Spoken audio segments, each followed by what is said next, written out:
आमे शुणिथिबा ओडिशा रे लोक आंब टाकुआ खाते एटी लोक भात पाते खायापाई ये मिछ नुह। आज भी एटी किसी गाँ अच्छी लोक एटी बहुत दुरावस्था अच्छा लोकों अवस्था बहुत खराब लोक पाखे रोजगार ना आउ लोक गरीब रु अधिका गरीब हो गले।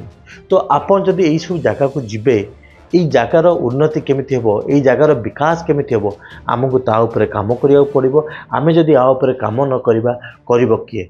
आसंतु मोर आज आह्वान है ओडिशा सरकार भी आउ आपण आ मु आमे समस्ते एठी जदि निजे किछि किछि इंडस्ट्री करते निजे निजे माइक्रो स्मॉल एंटरप्राइज तैयारी करते ताले आम ओडिशा रे जो गरीबी अच्छी से गरीबी रे समस्या को लाघव करि पारंते काहे आमे लोकों को चाकरी देथांते।